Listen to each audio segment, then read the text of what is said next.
Could you give us a ballpark figure of what really good money looks like? Yeah, so it's a very healthy 7 figures, but it's not 8 figures. What are the elements that go into making good copy, like foundational pieces? It looks tragic. It looks awful.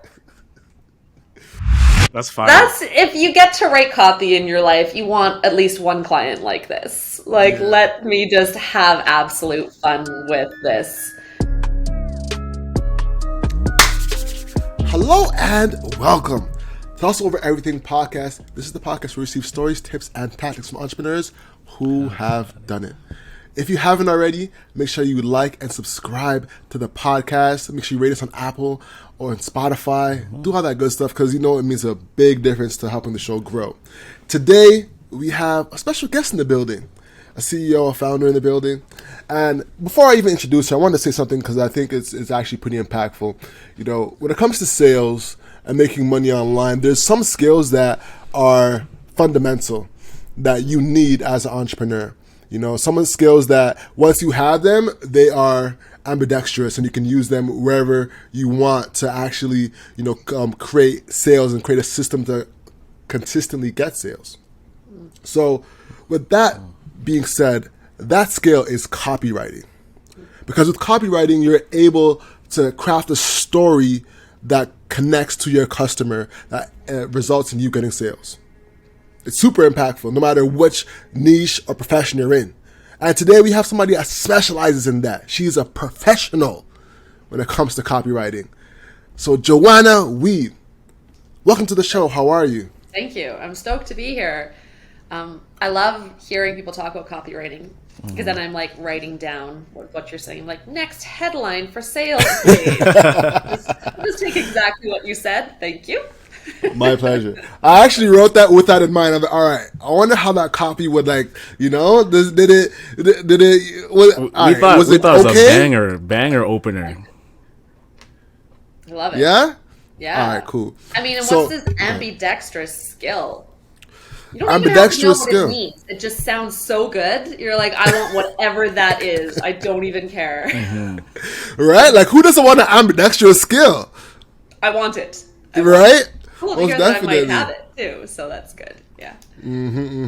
So, as we get started in this conversation, about copywriting, I'm a marketer, so this is something I'm passionate about.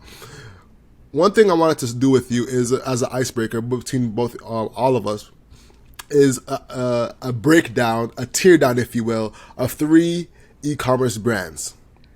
All right. So I'm going to share my screen, and I'm going to get your opinion. I want to get your opinion as well. So I have 3 brands here, and I'm going to start off with one of our favorites, as black men naturally, is Bevel. Okay. Bevel, if you haven't heard of it, is a I was going to say a skincare line, but actually it's kind of changed now. It's a men's grooming line. Oh, It went up. So this is the front page, of course. This is the above the fold. And for those who don't know, above the fold means above the scroll line. Me and the owner actually were just talking about this, right, O? Mm-hmm. So I would love to get your opinion on the headline here, the actual copy. The copy reads, for people who are on audio, new Bevel Pro, all-in-one clipper and trimmer, $330, $329.95 to be specific. Buy now. All right, I'd love to get your opinion, Joanna. Then hurting my soul. It's hurting me. This is the homepage? This is the homepage. The first thing you see when you click on bevel.com. So it's really common for e-commerce to, of course, want their homepage to promote a product. Okay, cool. Mm-hmm. Promote the newest product. Good. I guess my question would be who's coming here that doesn't need any more information than here's a picture of this thing and now I'm willing to spend $330. Is their objective just to kind of surface the offer, knowing that the buy now will actually mean for the user, okay, show me more, I want to learn more? Because when we think of copywriting rules, this is breaking them. This is no, don't do it for a homepage. Because we have to think about, okay, I know homepages are tough because you've got people coming with all sorts of backgrounds. It's not like a landing page or even a product page. If I searched Bevel Pro or whatever, like if I searched clipper and trimmer or all-in-one clipper, all-in-one trimmer or something like that, and landed on the product page, and this was it, then I've already got a little bit of a message match there, right? But here I'm coming to a brand called Bevel. I don't know where the people here who are landing here are coming from. I'm assuming it's either through search, through some social post or link in bio, or somebody said you should check out Bevel. So you've got these different ways in. At minimum, those are like the groups of people and where they're coming in from. They land here. E-commerce never has like a value proposition. I never know why I should shop with that company. Alex, you want to jump in? No. I was looking at my hand in agreement. I was like, yes, like, where's the value prop? No, continue. Don't let me interrupt you. That's all I'm knowing. So I'm just like, I'd want to know why they did it this way is my like first question. Like, why this? Because it is clearly breaking really basic, I like just copywriting rules, but also like website rules, even in e-commerce. It's breaking the rules by just not telling me anything more than here is a product, which might not be for me. Is this the first time you went to this? Is this possibly, do they know something about you? No, this is cold. Like, Bevel, to be fair, Bevel is very popular in like the black male community, to be fair. So I'll give them I'll shoot them some bail there. They're like hugely successful. They have Nas as one of the investors of it.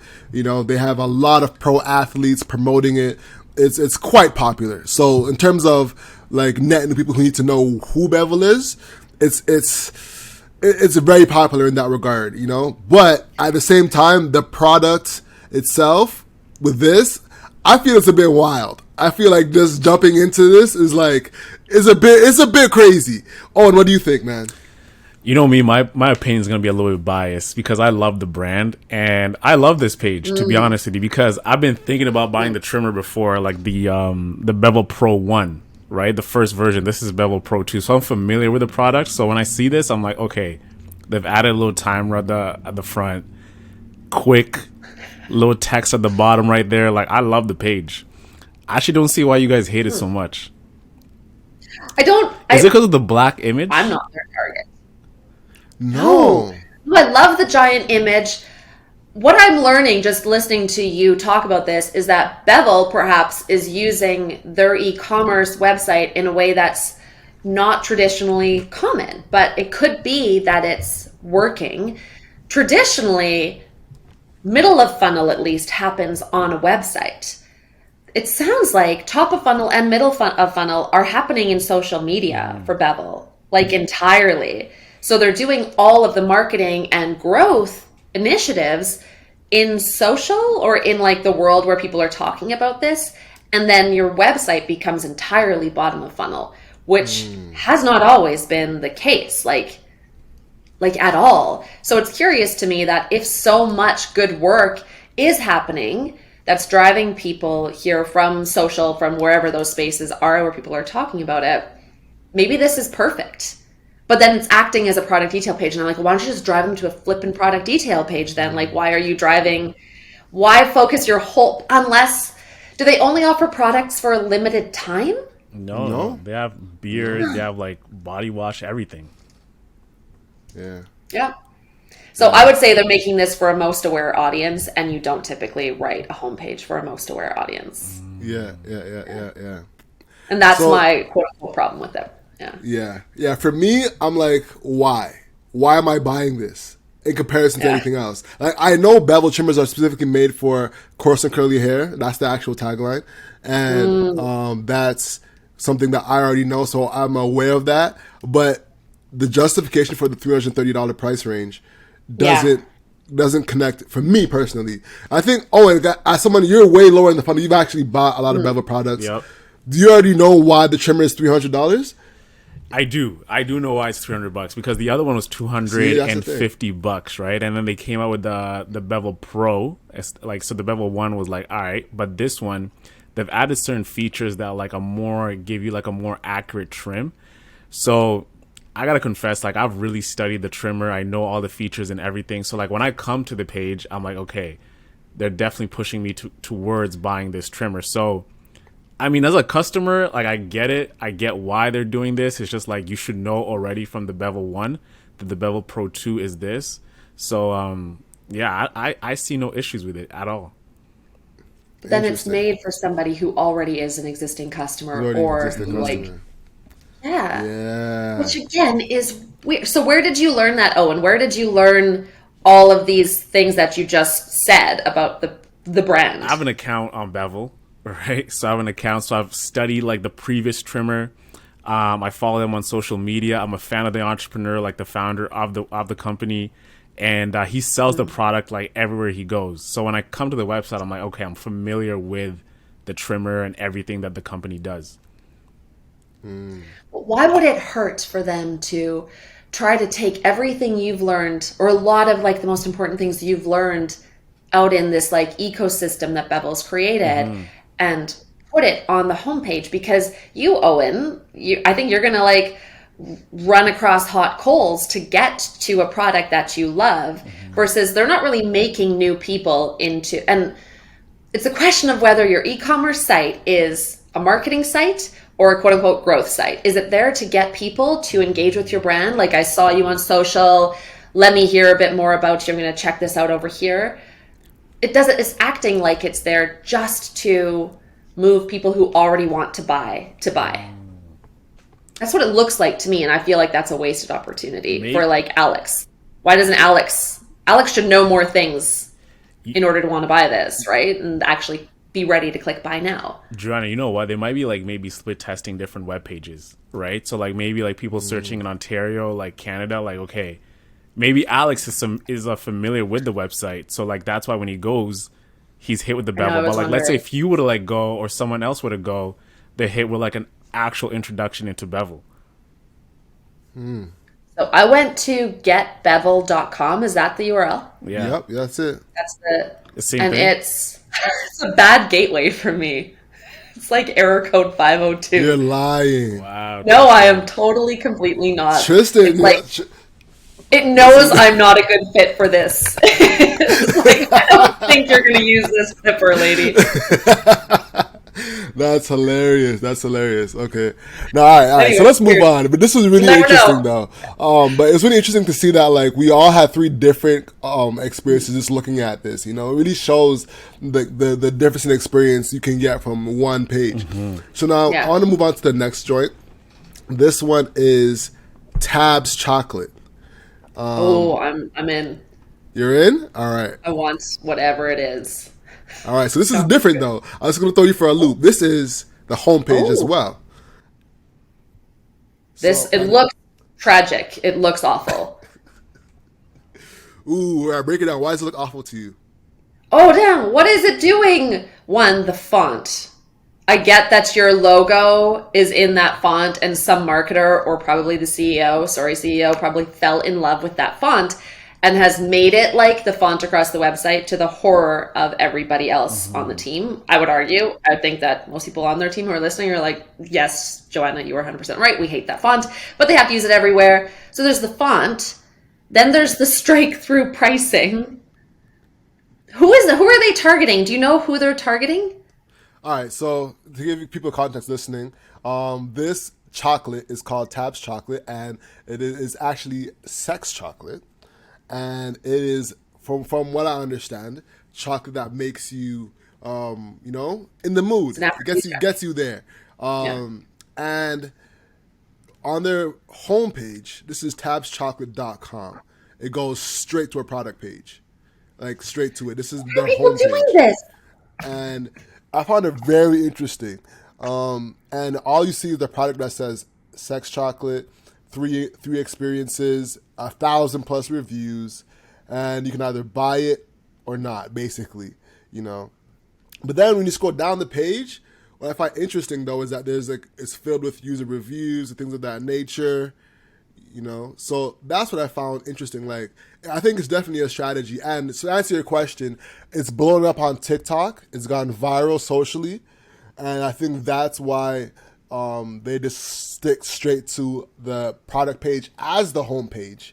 and then Yeah, because have you can just shorten that funnel up because people want it like immediately. exactly. This take as much clicks out of it, and there's definitely a lesson there that products that are going viral are taking the clicks out of it. Sometimes they're taking home pages completely out of it and going straight into the product, which I found interesting. And then what I found interesting as well is that they sell it by the box and have boxes as options instead of a specific chocolate. So 1 box, 2 box, 3 boxes here. And it's defaulted to 2 boxes. Mm-hmm. So that's Instead what's of 1 $27.99. box to have a higher volume, which I But found how many super are in a interesting. box? Just 3. People don't care. Yeah, just 3.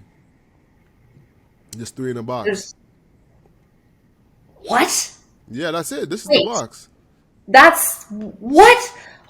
Those Holy, tabs, that's that's all you all you get? the get. box. Wow, what a finesse. That's it. Yeah, and you could break it in half. I think the thing is supposed to share it with your partner, right? So you each have a Yeah, tab okay. That's to cute. to each other, you know. So do you eat this before getting busy or Exactly like before what the is it? Netflix. Is it like after a meal Not before the Netflix, eh? exactly. And it kicks in like maybe like an hour in. Exactly. You get stimulated, you get aroused. Exactly. Yup. Okay. Well, Not to sound too no, Yeah, that's we're people sell this you get the stuff. You wouldn't picture. believe the things I have consulted on some products out there. I have no shame left anymore. I've talked about it all. But it's interesting. yeah. What I'm learning so far is, and I'm definitely learning something here that's really interesting, and I want to look into it a lot more. This is another case, just like Bevel, of all the marketing happening off of the site, and this is purely used as like, now let's complete the purchase, which makes you think, what is going to be the purpose of a website at all for e-commerce in the future? I'm sure there'll be one, but like if we're just cutting out the homepage and shortening things up, it's very interesting to me. So I mean, I imagine they're doing well. I think if they weren't doing so well on social and in other spaces where people are talking about this, then, they'd probably have a very different homepage. I landed on their homepage I can't see the whole site because they're not allowed to sell in Canada, evidently. Oh wow. But I can see a different homepage background Get that out I of have. here. Yeah, and So I'm it's clicking like on it they're selling sex. It's a woman in a robe with there she is. It's now. her. Oh shoot. So you know what they probably did? Got you. They probably when It I just googled directs it, they you. probably directed me straight to the Yeah, product page. Okay, cool. which is So good. actually, all right. So boom, this is the Okay. real homepage now. Headline: Okay. Break, bite, bang. Bang. Tabs. Yo, that's There's actually some. that's fire. That's if you get to write copy in your life, you want at least one client like this. Like, Yeah. let me just have absolute fun Break, with bite, this. bang. Most definitely. Blends historically horny ingredients into the mix to give their dark chocolate a little more oomph. I mean, why go easy with oomph? You've already used bang and horny in your copy. You might as well just bring it home with some like real words. Just bring it Just home. bring it home. Bring it to the Close crib. the deal. man. Most Okay, definitely. so All right. So what are you yeah. ranking this one out of 10? Where you ranking it? I mean, break, bite, bang is. I gotta give you props for That's just putting that out there. It's a tagline as a headline, which is unfortunate, but it's not the world's worst deviation from a value proposition. It kind of is a value prop. It's just, I don't know. There's more you could do, but I don't think you have to. So for me, I go 7.4 out of 10. Very specific. Very specific. Word. All right. Oh no. What do you guys give this? so Joanna, so you're saying 7.4 for the copy or just the general website? For this, for what I'm seeing right here. If I land here and I've seen something on social media or someone told me or I even Googled it, like the 3 ways in, and I land here, the imagery makes sense. The copy is a little bit funny. It makes it not so serious, and I don't take it too seriously.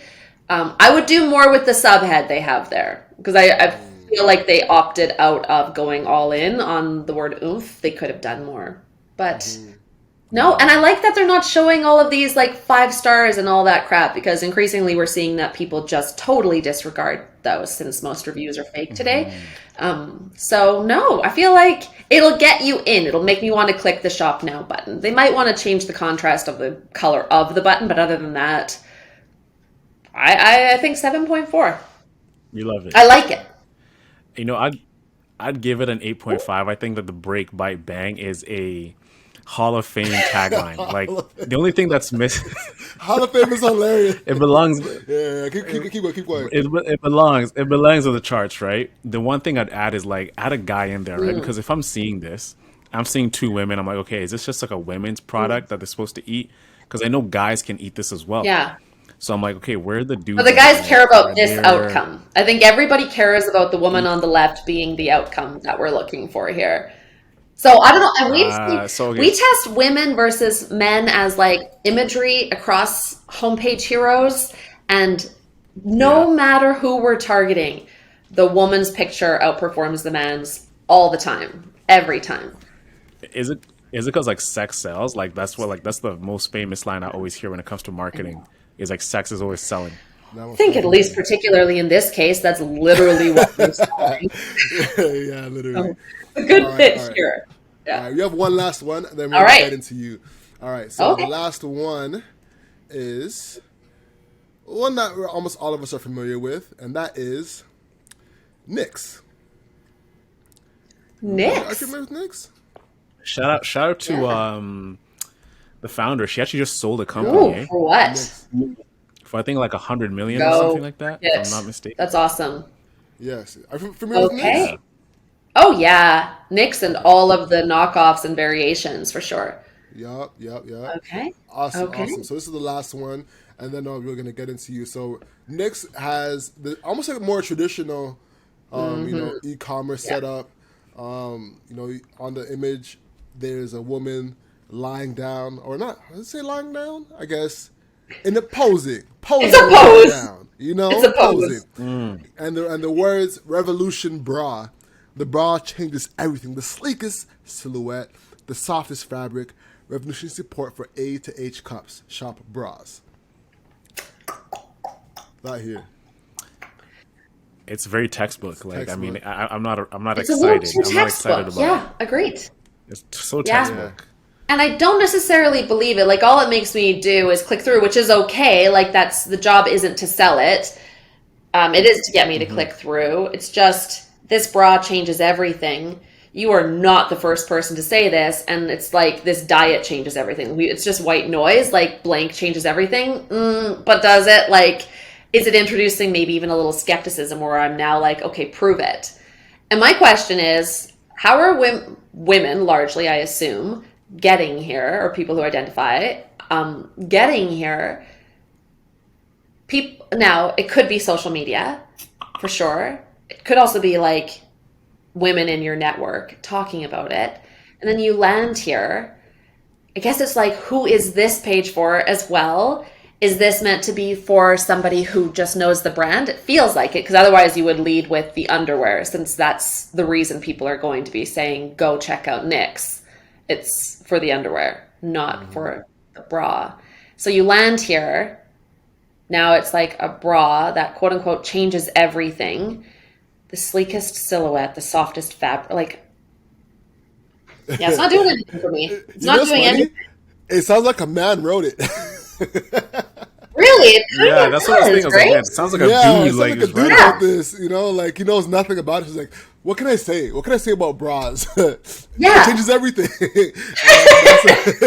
and that's all you got. And it's like, all right, well, submit. That's true. It does. And like the sleekest silhouette, I am pretty sure I've never met a woman who's like, I'm really annoyed by my bra silhouette. They're all like, this fucking thing is just like digging, or I don't know, there's been some good advertising for bras recently. I don't know if you guys saw it in the States, but up here there was one that was like, what it was, it had like no overhang or something it was called. And it's like the stuff on the side that like skin, there's skin, we're human, we have skin that it comes out of places. And right, and yeah, it was called something like that, and it was like, I don't know if the world rejected it or something, but I was very like happy with that copy because that's a real objection that women actually have. I don't know any woman who's like, I need a softer fabric bra or a sleeker silhouette. Support for A to H cups, yes, for sure.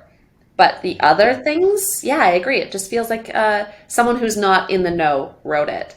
Yeah, no, honestly, I think what you just said was a little bit profound because a lot of us have a solution in our business, but we don't really define what that solution is or what the exact problem is. Like, no one really says what overhang is in their bra. You know what I'm saying?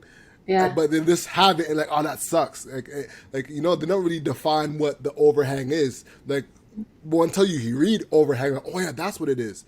You know what I'm saying? So for other entrepreneurs listening in, think about what the exact problem is you're solving in your business and try to define it. Sometimes it's not defined yet, and defining it could really like lead to you getting that solution and providing that solution and providing you converting a lot. Yeah, agreed. When you talk about the problem, people buy solutions to problems. It's rare that you're going to sell something that's not solving a problem in some way. So if you do solve a problem, it's just most marketers and I think startup founders get scared to put the problem on the page. And that's the good copy. The problem and the agitation of the problem are the best parts of your copy. They're going to hook people and make you like they think you're inside my head. Oh, look, I feel that. I feel that. I felt that. I felt something like that. I feel this, right? Like, and to see it all there on the page, by the time you're done reading that, you're in. You're like, okay, this is one of those like where you're throwing your money at the screen because they get it. But marketers get scared of that and they cut all that part out and jump straight to the solution, like the sleekest silhouette or the softest fabric. When I'm not bra shopping because I have nothing better to do with my life, I'm like, I either need new ones or I'm annoyed with the way these ones are fitting. And now I'm out there, or someone said like, holy crap, this one is going to change the game for you. But like, that doesn't mean you turn that into a headline necessarily and say changes everything. But yeah, all that to say, don't just lead with your solution. Try leading with the problem and just see what happens. No. No, most definitely. That's a big gem. Yeah. Most definitely. Now, we just took some time diving into some copywriting examples, but we still haven't got into you particularly and really, showcase what you do. So for people who don't know, could you give them a quick 1-minute summation and exactly who you are and what you do? Yes. Okay. So I, after working in copywriting for a long, long time, I came up, I started this idea called conversion copywriting, which is the idea that your copy is supposed to move people to yes. So growth marketing, we talk about growth marketing, is growth separate from marketing, separate, whatever. So fine. But point is that your copy, when you're writing something on the page, it should be moving people to take the action that you want them to take. And that ideally, if they're there looking at it, they probably want to take too. So we teach people based on what we learn when we test with clients. We teach people, and by people I really do mean startup founders, marketers at tech companies largely, and copywriters, how to write copy that gets people to say yes. And we do that over at copyhackers.com. Was that a minute? That was like 23 seconds. Nah, you bodied that. No, you beat Yeah. for sure. Most definitely. And I guess... But go ahead. What are the elements that go into making good copy, like foundational pieces? So I would say the most foundational are one... So we think back to list offer copy, which is an old but constant idea. The list being the visitors, the people who are supposed to be, who you're targeting, who you wish would say yes to this offer and who probably should say yes to this offer. So not, oh, everybody in this persona group, but like who are you targeting with this one thing? That's list. Then comes offer, then comes copy. So let's say you've got your list sorted out, you know who the visitor is, you know who the subscriber is, etc. Then comes offer, what's the right offer for them? And that's typically dependent on who they are and what stage of awareness they are at. So you know those things. Figure out list, figure out stage of awareness for that list, match the right offer to them, making it sound good. So free trial is not an offer. And then get into copy. And copy, the stuff that goes on the page, there's a lot to it. But I would say if you had to whittle it down to its core elements, the things that can help make your copy better, start with the persuasion framework. So that means if you got a blank page, type the word problem, then hit enter a bunch of times, then agitation, then hit enter a bunch of times, and then solution, and then hit enter a bunch of times, and then go fill that in with voice of customer data, which is like listen to people talking about your product, about your competitor's product, about product in the category that you're in. It's lots of things. Go listen objectively when they say something interesting or they say something really frequently. You keep hearing multiple people saying it. Take that word for word, pop it under problem or agitation or solution. And then from there, you can go in and clean it up, make it quote unquote sound good, and use formulas to really make your headlines, your buttons, everything inside your body copy pop. Once you've done that, you've got a first draft in place. That's copywriting. Those are the elements. You got to have frameworks. You got to have voice of customer data. And then you've got to go over it with formulas to make it work better. And is this like also for, let's say, product descriptions? Like, is this a framework you're using for everything to make good copy, or is it just like maybe like a about us page or like what the product does? Like, walk us through. I think if you want people to take action on it, then you should work on it. I think you owe it to your prospect to work on it. And by the way, once you do, copy is your scalable salesperson. Like once you've done it, you have now trained an army of salespeople, but it's just like one little block of copy that works all the time, everywhere, because you worked so hard on it and got it right. So yeah, there's the framework for the page. Let's say it's problem, agitation, solution, or attention, interest, desire, action. There's lots of frameworks out there that you can use. Then you're going to write within those things, right? So within each section, you're going to have like, let's say body copy. So you'll want to have a framework to make that body copy pop as well. So let's say you're in the desire, or let's go back to problem, agitation, solution. You're in the solution part. You're talking about your solution on this page. Okay. You're in the body copy for one of your features. That alone, when you think about like, okay, how do I write that section? Most people have no flipping clue and they just like write down whatever and it sucks. But you're like, it's okay, nobody reads online anyway, which we love telling ourselves. Not true at all. So that's the part where you want to use a framework again. So in there, you could use attention, interest, desire, action, or you could use something like problem, cure, proof, offer. There's lots of frameworks all over the place, but use them not because, oh no, Joe's added a layer of hard work, but because facing the blank page is super tough. It will destroy you the more you have to do it. But if you have those frameworks, those tell you, hey, here's a proven way, proven over time by just countless copywriters, and that's why these frameworks exist and are like publicly known today. You don't have to guess anymore. Now you can just like take out all of that hard work that used to keep you from writing copy that actually gets people to say yes. You used to write copy that like just sounded good and that was it.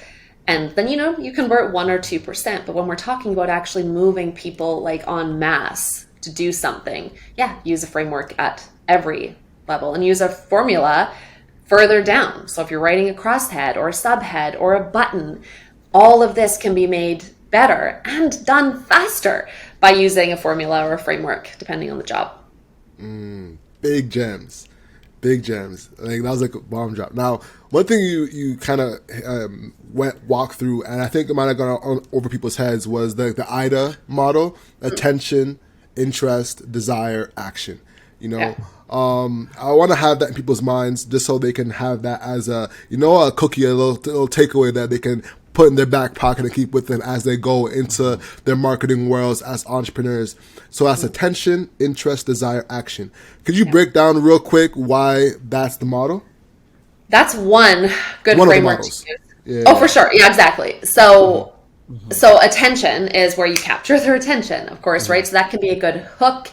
You can open a curiosity gap. It might be something about things that are universally interesting to people: making money, saving money, getting a partner, finding happiness, saving time. Those are like often like good attention grabbers. So how can I grab your attention?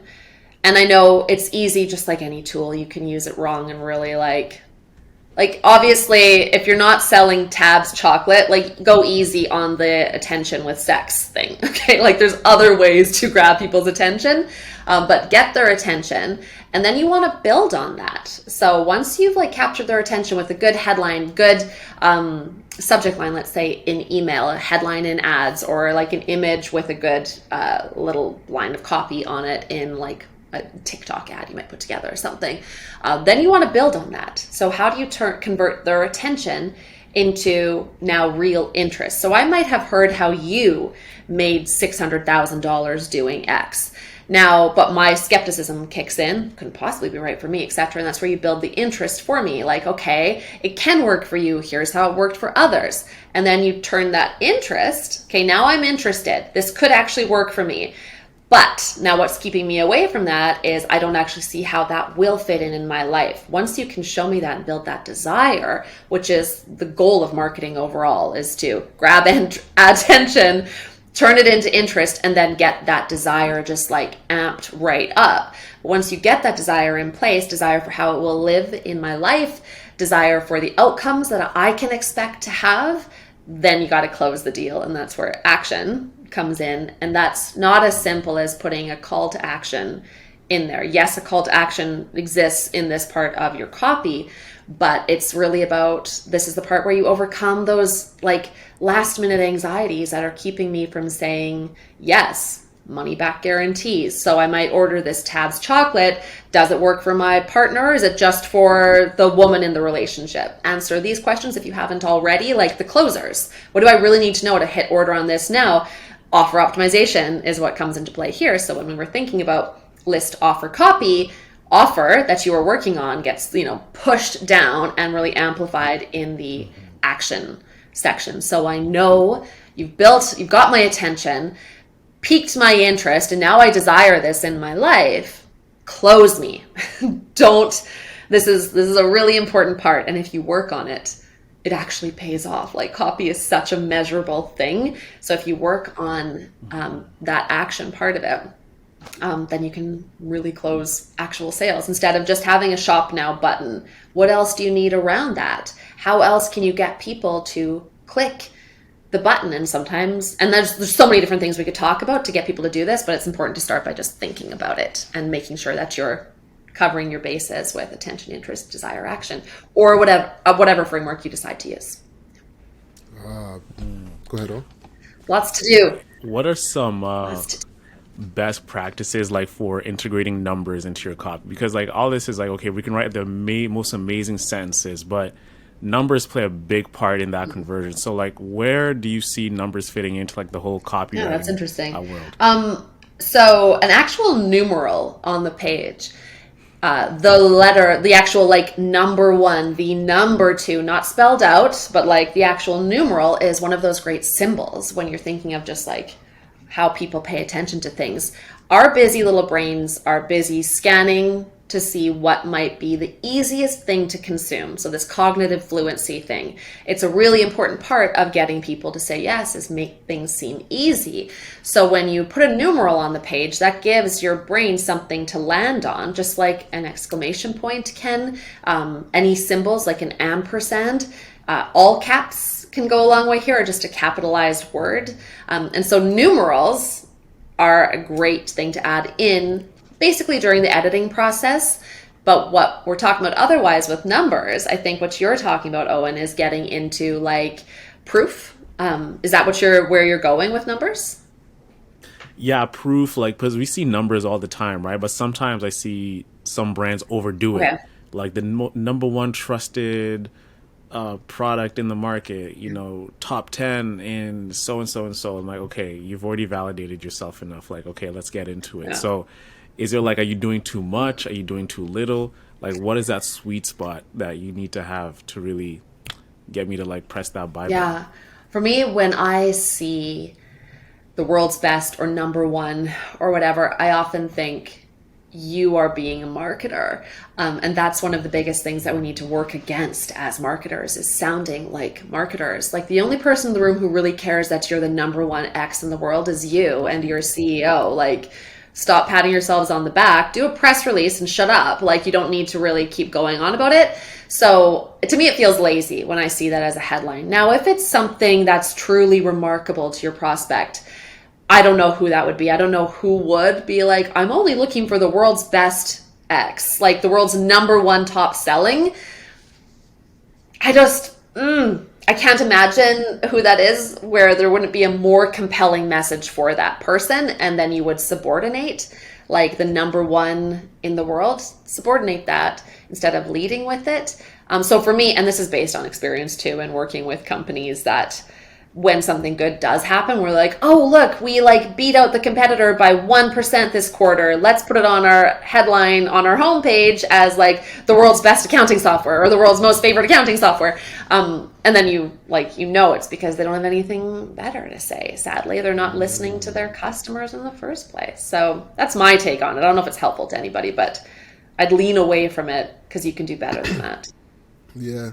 I think like that could be like a good opener to be like, we're number one because, and then have like the answer maybe like of like, all right, we're number one because we do X, Y, and Z, and have that as like a way to open up into the solutions that they provide for their customer.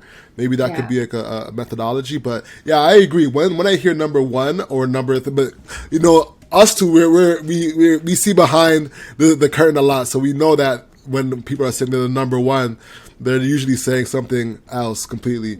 No, I completely agree.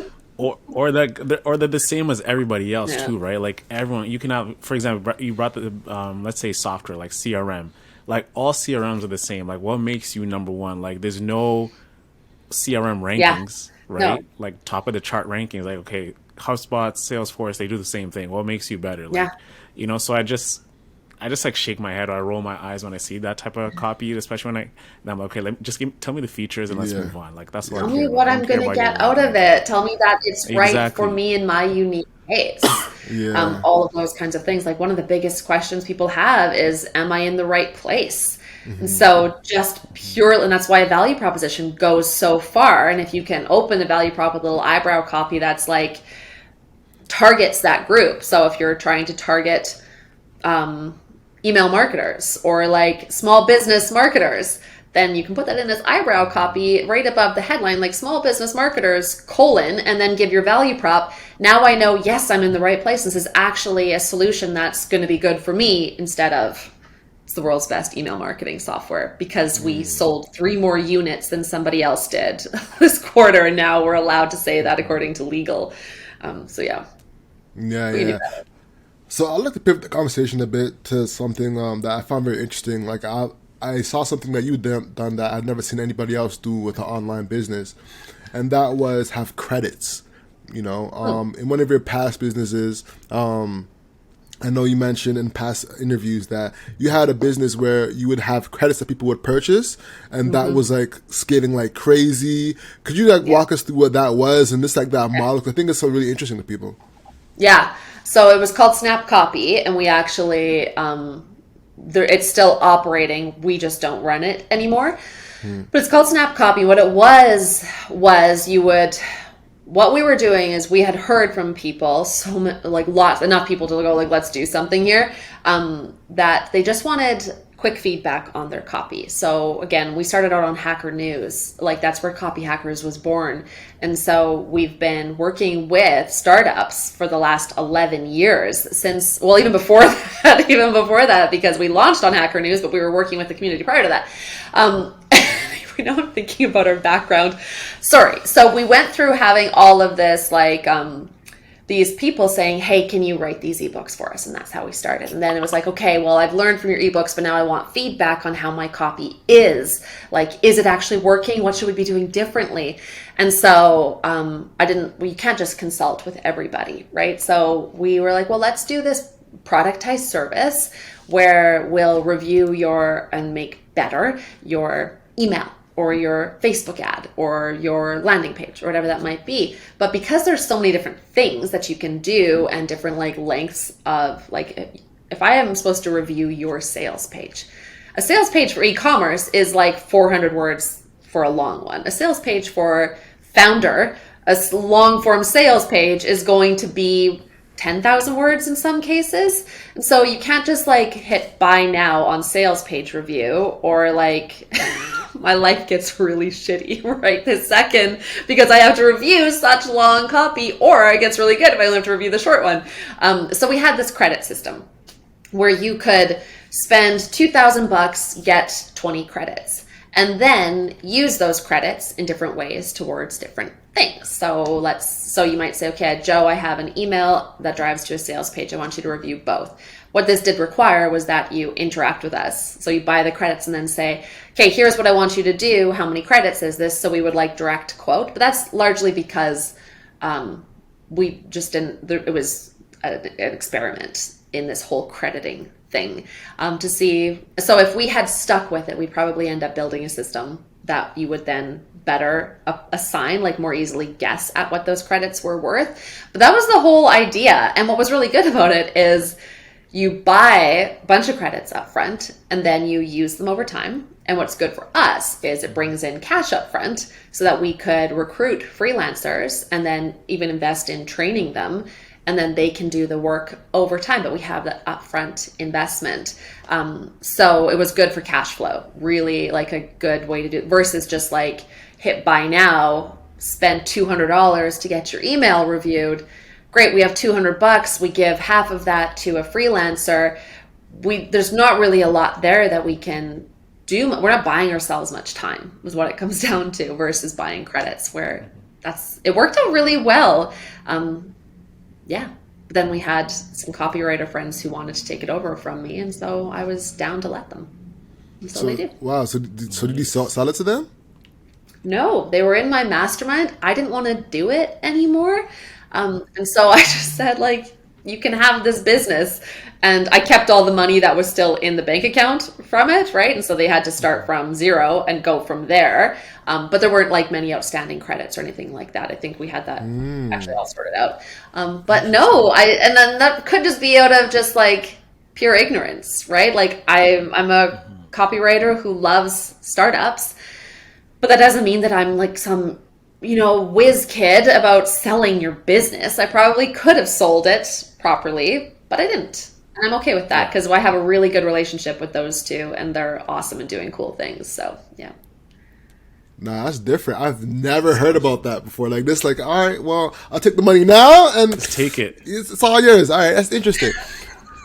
Well, it's really nice because I got good karma points for it. Like to this day, and it's 8 years later, Leanna Patch was one of the two, James Turner and Leanna Patch I gave it to. And to this day, they're like, they tell people on stages, like, Joe gave me her business and people like me more for it. So I think it's paid off really well in terms of karma points, at least. So yeah. You're the good Samaritan. Let's go with that. Definitely.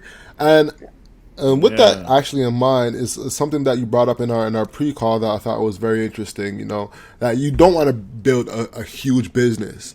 Because with the nature of copywriting, you can make that a really big business. There's a lot of startups out there. You know what I'm saying? You hop in an Uber in Silicon Valley and in San Francisco, and the guy next to you, he has a startup, and he has 20 million people on his app. That's just the nature of it. Yeah.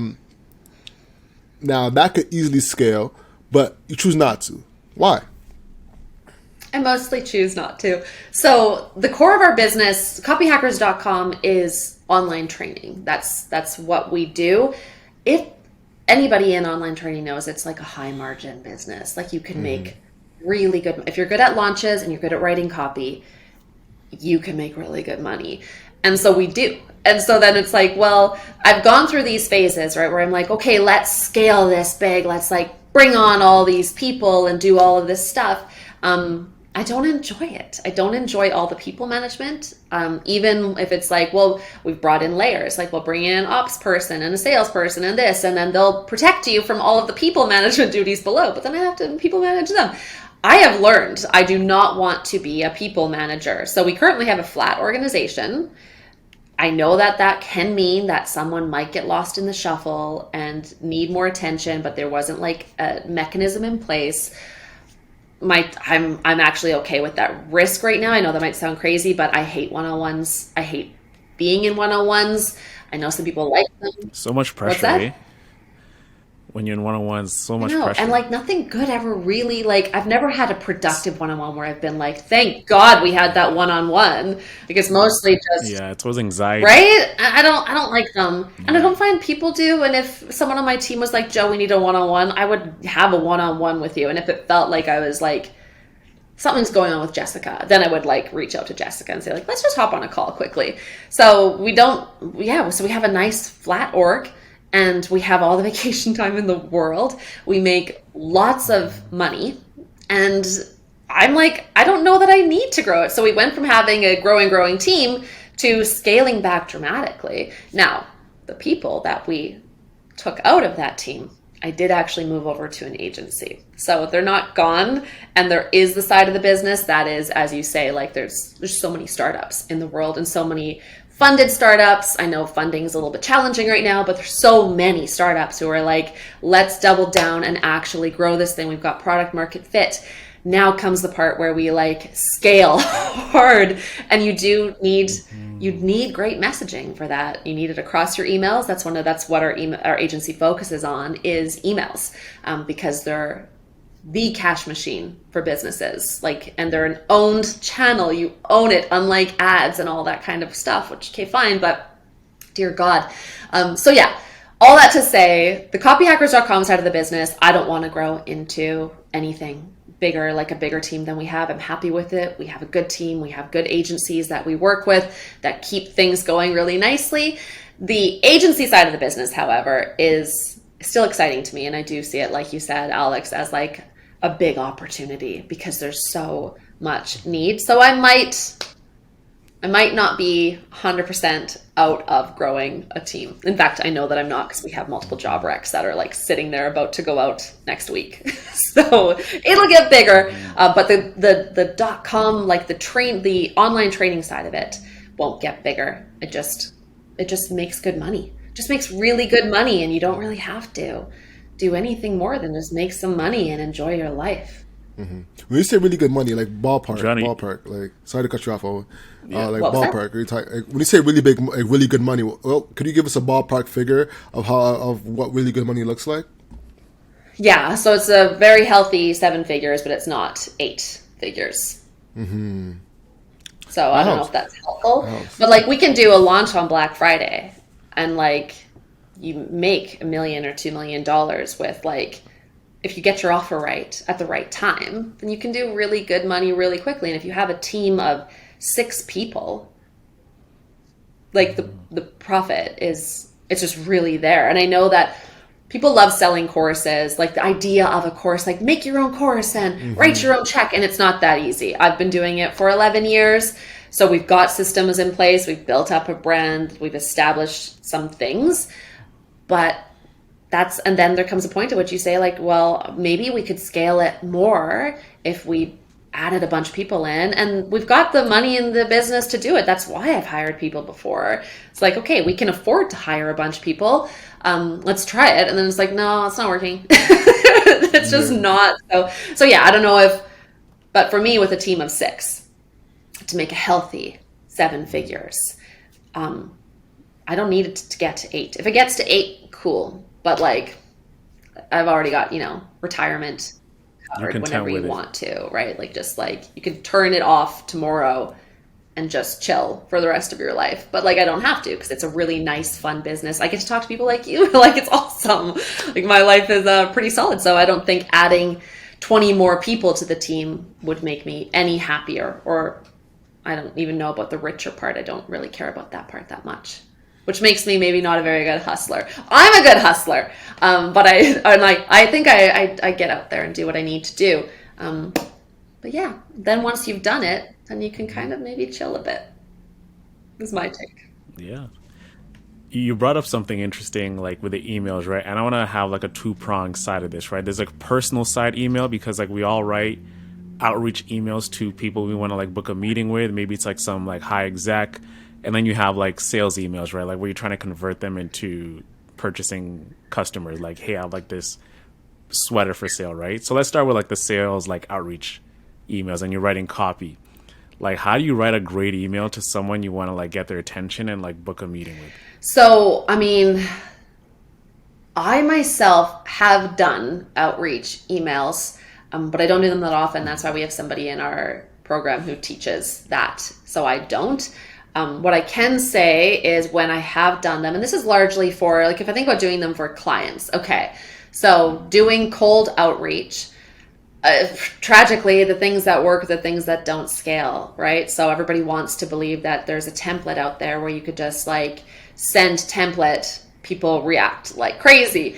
But typically that template has this opening part that you hate, which is like, this is the part where you connect with that person personally and you've done some research and you know who they are and you're not just like pretending. So that's an important part, is like connecting with them so that they know who you are. And then comes the other stuff, right? This is where I would say like, well, grab their attention by talking to them about something cool that they've done.